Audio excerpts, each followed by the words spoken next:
I'm joined now by Dr. Kavita Patel, White House Policy Director under President Obama. She is now a professor of medicine at Stanford and an NBC News medical contributor.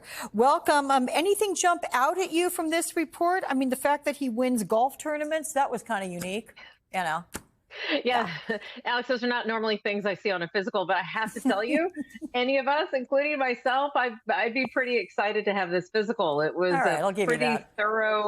Pretty thorough evaluation of a very healthy 78-year-old. And you know, this is the first time the White House has released its physical since 2020. So I was kind of looking to see some changes that could be for the better, for the worse. It's all been for the better so far. Does that make sense, though, as we age? I mean, 4 years ago, we didn't get the full report, granted, but does it make sense that with 4 years of aging, everything would be this excellent? And I have to note that as I'm looking through it, and I'm no doctor, but the word normal is used all the time without specificity. That's right. So, yes, and you're right, to break it down and kind of question and look at it. So a couple of things. What does make sense is that the major drivers for what we would call kind of morbidity, mortality, things that make you sick, things that make you die, that's really cardiac disease, cancers, and he's been pretty thoroughly evaluated for them. And I just want to add that he's on 2 medications for his cholesterol, one of which, ezetimibe, is incredibly kind of newer on the block, Alex. And I think it's just a proof, by the way, getting back to like research and science, this is the product of research and science. So he is taking medication that is helping to decrease what normally has been killing people, cardiac disease. Now, on the point you're making, I never, and I usually rarely use the word never, I don't put the word normal on anything because that is not really a scientific term. We say things can be within normal limits, but we don't say normal mental exam, normal this. And so he's got a lot of, I think, as you rightly point out, what I would say is a layification.